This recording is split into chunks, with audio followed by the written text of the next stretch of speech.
So I think members, do you have somebody with something that you need? 2025 Rio Notice number 113 of 2025. Let me take the opportunity to thank the delegation for the Ministry of Agriculture and Livestock Development, led by the Cabinet Secretary, for creating the time to meet with this committee to deliberate on the above regulations. Let me say that we are all in the same boat. Nobody is in a separate boat. The idea here, whether it's a levy, whether it's restructuring of the sugar sector in general, whether it is any laws or any act that Parliament has made, all those moves, all those interventions are supposed to do a number of things. Number one is to revive the sugar sector and make it a profitable area of doing business. That's the whole idea. So whether it's when you talk about the levy, when you talk about the act, when you talk about all these things, let's not forget that we are all on the same boat, talking about the same thing with the same objective. Nobody has any objective to spoil sugar industry. Let's start from there. That anything we are doing, therefore, is not antagonistic, is not combative. It's a way of improving our industry, our farmers, and the workers within the sugar sector. Having said that, Mr. Chairman, allow me then just to take a few minutes to draw back a little bit and to draw and to explain the framework on which the discussion today is based. The first one is what you refer to yourself, the fact that the Sugar Act number 11 of 2024 came into effect in November of 2024, which is November of last year. It is Section 41 of that Act, of the Sugar Act that was passed by this Parliament, to create, it is for Section 41 that created the Sugar Development Fund, which consists of the Sugar Development Levy, among other sources, that includes funds appropriated by the National Assembly. Section 40 of the Act empowers the Cabinet Secretary to impose a levy at a maximum of 4% of the value on domestic sugar and 4% of the CIF value on imported sugar. Further, the Act that we are referring to of 2024, November last year, determined that once the levy has been collected, the cane development and productivity enhancement would get 40% of the amount of levy collected. 40% of that would go to cane development, and I'll explain why that's very important. The second one is factory development and rehabilitations.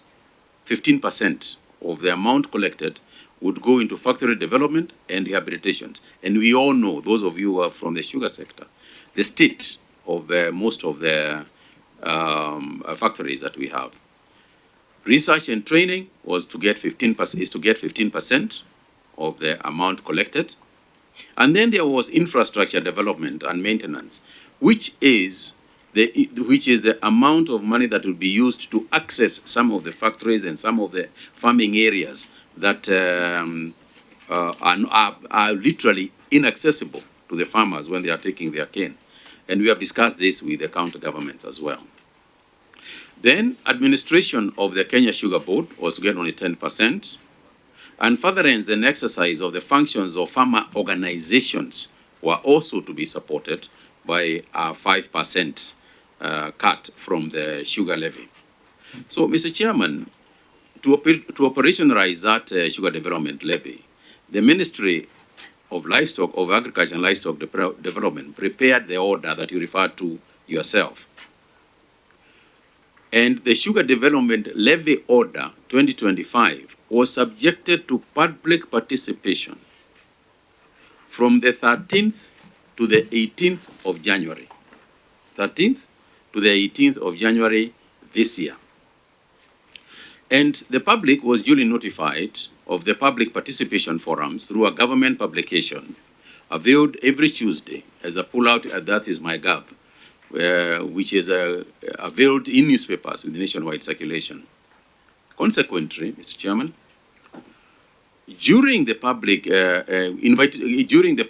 participation, invitations were made to Kenya farmer organizations, to importers of sugar, the Kenya Association of Manufacturers who are here with us, the Council of Governors, and the Kenya National Chamber of Commerce and Industry. During the public participation, stakeholders expressed different views, as would be expected. There were those who wanted levies to be charged between 1 and 2%. There were those who thought that 4% is the right one. There were those who even wanted us to charge between 6 and 10%. However, as I said, the maximum allowed by the Act itself is 4%. But percentages ranged in terms of public participation, all the way from 1 to 10. So, Mr. Chairman, in strict compliance to the provisions of the Statutory Instrument Act, Cap 2A, the Sugar Development Levy Order was subjected also to a regulatory impact assessment.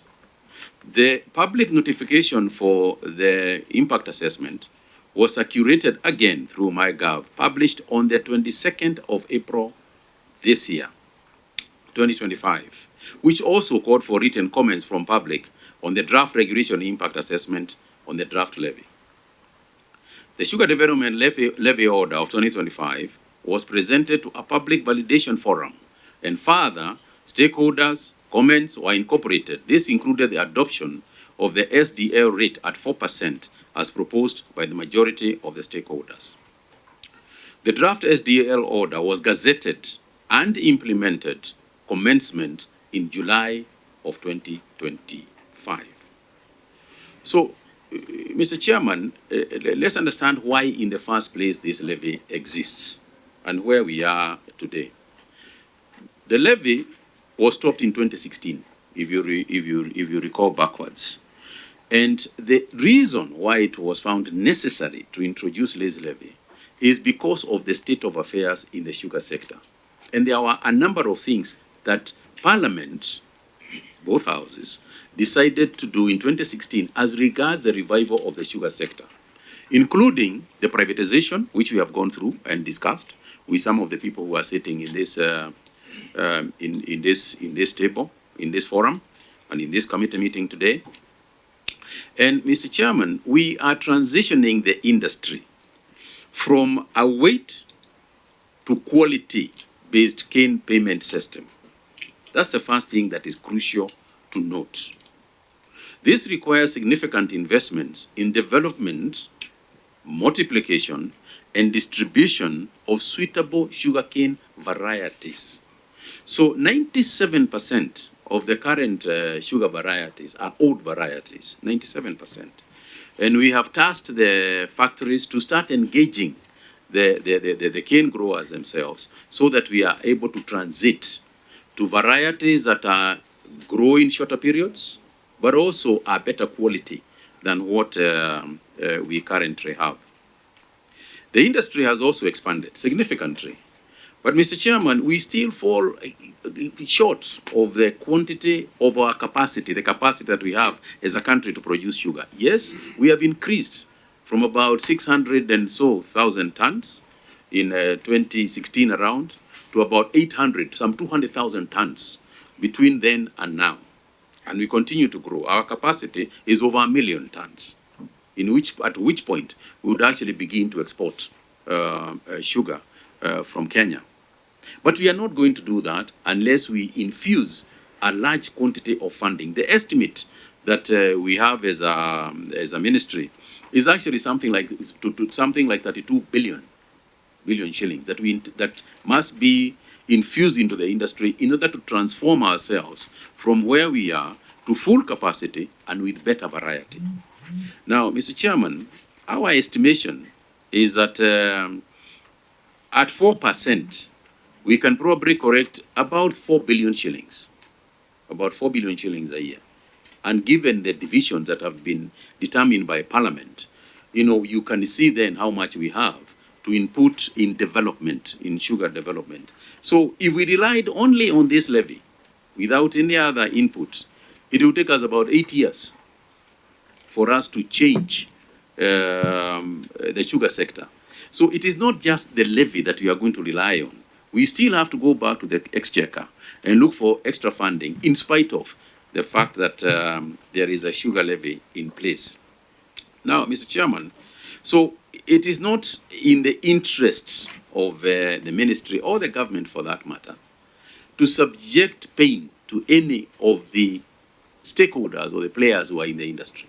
This levy is largely a levy for consumers. It's a consumer levy. Let's start from there, so that we are clear about who are we charging this levy. Who is it costing?